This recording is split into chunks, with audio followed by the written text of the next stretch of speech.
Hi guys, Tim from bitsandtokens.com, and I've got another special guest with me, Tyler Lindholm, state representative from Wyoming, all the way out here in Miami, huh? Yeah, here to talk cows. How you liking it so far out here? It's hot. We still got snow on the ground back home in Wyoming. It is hot. It's one of the things that's my least favorite about Miami. The people are nice though. Right. The people are nice. Have you found that to be? Yeah. No, I haven't had any troubles. Now, granted, I've been stuck in the convention center most of the time. So, but the people here are great. Awesome. Yeah, the blockchain community is very welcoming from what we've seen in the past few years that we've been involved. Is that also your experience? Yeah, absolutely. Well, and I think that's got a lot to do with the fact that it's such a diverse group. There's so many different sectors that are converging in regards to blockchain technology. So, that's a diverse group. This technology, is it something that you've personally been interested in for a while, or do you see it as more of a need, like as like a legislative thing?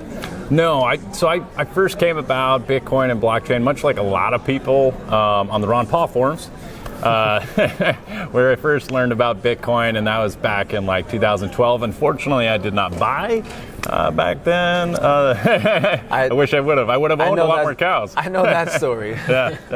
And I got really interested in it then. Over time, I ended up getting elected to the Wyoming House of Representatives, and I ran my first bill back in 2016 in that regard, trying to clean up our Money Transmitters Act, and I got my ass whipped pretty bad on that one. And then the very next year, with the reality of economic development and doing some bigger things, we passed that law plus 4 others that same year, and then this last year we just did 8 more. So it's been gangbusters for the state of Wyoming. Right. I don't know if you know this, IOHK is actually a Wyoming company now. Right. So it's working.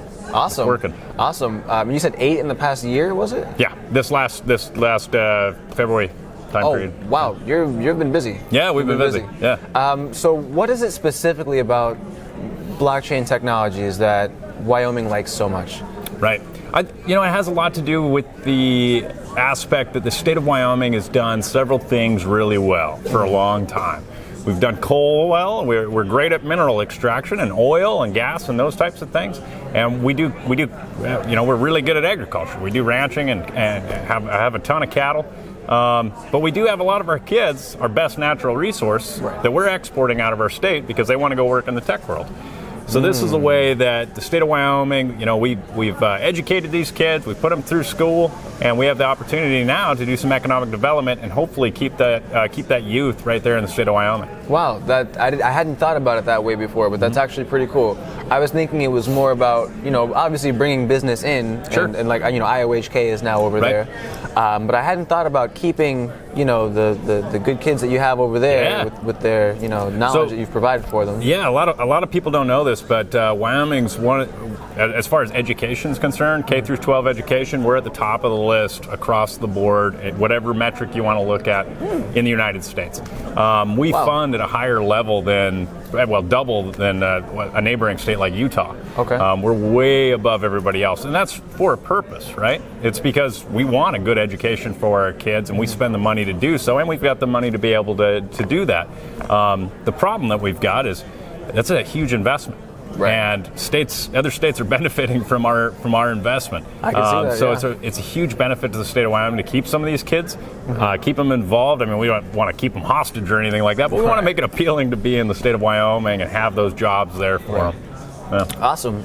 So what do you think is going to be some of the next steps that you take as adoption is pushed forward further in Wyoming? Right. So that would be like showing you my grandma's secret recipe. Okay. No, we've got some ideas moving forward in regards to digital identity and whatnot. And probably a year ago, I wouldn't have said a word just because it's such a tight race as far as competition between states to try and attract new economic development. Right. But we're so far out in front of other states at this point. Definitely. Yeah, they can try to chase all they want.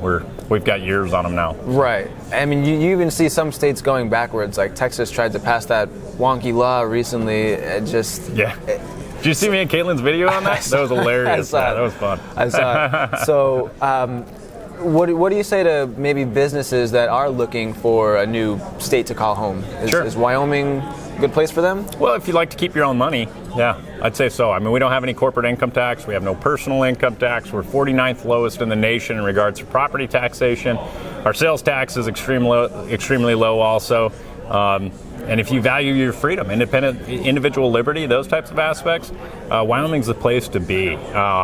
If you want to come and set up there, we're also arguably number 2, number 3 in the nation when it comes to corporate filings, those types of things. So we've got great privacy laws in regards to our corporations.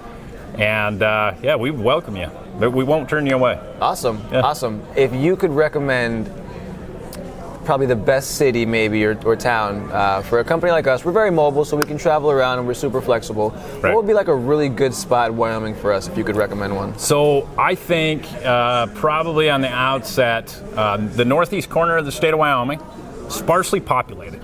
There's like not hardly anybody there, but they are represented by probably the most blockchain-friendly legislator in the United States. And that'd be me. Okay. There's not a lot of people there. I always tell people to move that direction because I want economic development in my neck of the woods. However, most of the outfits that are coming in, IOHK, for example, Active Ether, those guys are going either Cheyenne, Laramie, Casper, or Jackson. Jackson, if you're well-funded, go to Jackson because everything's super expensive there. Okay. If you're a startup, definitely look at Cheyenne. Laramie is where our university is. Casper's a great town also. Awesome. Yeah. Awesome. Well, that's all the questions that I had for you. Was there any message maybe that you wanted to give to our viewers, about your great state or about some of the work that you've done or will be doing? Yeah, I think the biggest message that I can impart at this point is my goal going forward, because Wyoming's not done, we're not done in regards to our legislation. I'm going to make it so expensive for you to do business outside of the state of Wyoming, you won't have a choice but to bring your business to the state of Wyoming. So that's my goal. I believe it. We're coming. Thank you so much. I really appreciate you sitting down with us. Yeah, appreciate it. Awesome. Thanks.